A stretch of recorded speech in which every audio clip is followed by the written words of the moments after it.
Hello friends, आज हम exercise 2.4 का क्वेश्चन नंबर 10 करेंगे।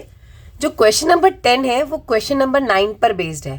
हमने इससे पहले क्वेश्चन नंबर 9 में एक आइडेंटिटी को वेरीफाई किया था जो थी x cube plus y cube is equals to x plus y x square minus x y plus y square, और दूसरी थी x cube minus y cube is equal to x minus y x square plus x y plus y square.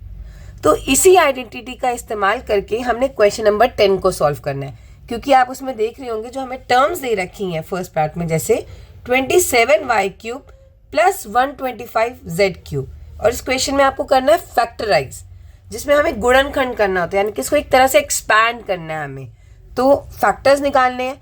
तो यहाँ पर हमारा direct जो हमने अभी क्वेश्चन नंबर 9 में आइडेंटिटी वेरीफाई की थी उसी का इस्तेमाल करेंगे, x cube plus y cube.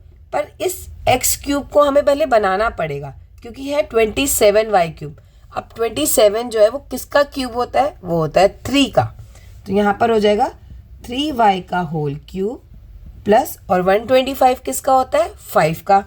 तो ये हो गया 5z का होल क्यूब। तो ये हमारी एक तरह से एक्स टर्म है और ये है y टर्म। तो यहाँ पर हम इस आइडेंटिटी को ही जो हमने वेरीफाई की थी उसी को यूज़ करके करेंगे।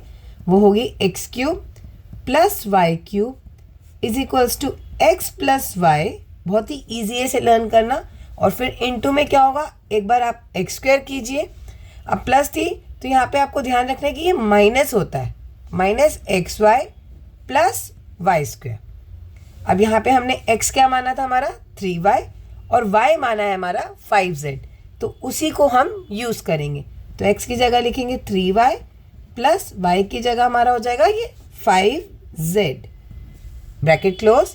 अब ब्रैकेट के अंदर एक्स स्क्वायर यानी कि 3y का square minus x into y यानी कि 3y, और y की जगह क्या है हमारी term 5z plus y square, और y है हमारा 5z इसका स्क्वायर, और ये हमारा बड़ा बनेगा। अब 3y प्लस 5z हमारे को एक फैक्टर तो मिल चुका है और इस फैक्टर को हम सॉल्व करेंगे।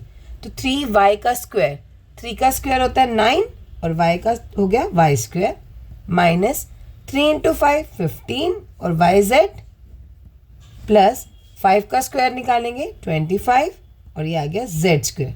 तो ये आपका 3 स्टेप में, एक में आप आइडेंटिटी लिखें, सबसे पहले इसका क्यूब देखें किस में है, आइडेंटिटी लिखें और आइडेंटिटी में वैल्यू पुट करें और आपका आंसर आपके सामने। तो इसी तरह से हम इसका सेकंड पार्ट देखेंगे। सेकंड पार्ट में क्या है, जैसे पहले पार्ट में प्लस था, सेकंड पार्ट में माइनस है, तो अब यहाँ पर हमारी माइनस वाली आइडेंटिटी यूज़ होगी। उससे पहले हम इसको क्यूब फॉर्म में कन्वर्ट कर लेंगे 64 को भी, और जो हमारे ये नंबर्स हैं 343 उसको भी। तो 64 किसका क्यूब होता है? 64 होता है आपका 4 का क्यूब, ठीक है। तो ये हो गया 4m का क्यूब माइनस 343 होता है हमारा 7 का, तो ये हो गया 7n का क्यूब।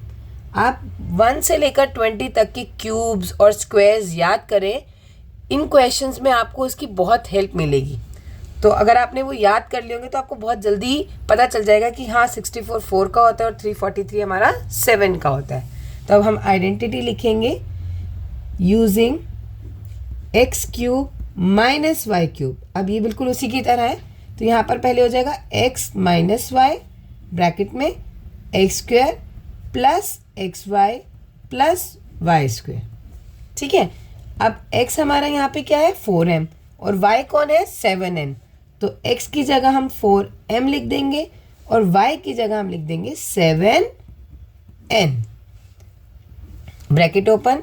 x का स्क्वायर यानी कि 4m का स्क्वायर माइन प्लस x की जगह 4m, इसे आप ब्रैकेट में लिख लो, और y की जगह 7n, ठीक है, प्लस y का स्क्वायर, ये हो गया 7n का स्क्वायर और ब्रैकेट।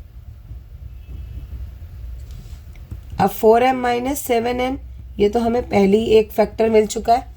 नेक्स्ट है 4m का स्क्वायर, तो 4m का स्क्वायर हुआ 4 का स्क्वायर 16, m का स्क्वायर प्लस 4 इंटू 7 28 m और n साथ में लिख दिया, प्लस 7 का स्क्वायर इज 49 और n का स्क्वायर n स्क्वायर। तो इस तरह से आपको इसका आंसर मिल गया। तो ये हुआ हमारा 4m माइनस 7n ब्रैकेट या इनटू में 16m square plus 28mn plus 49n square.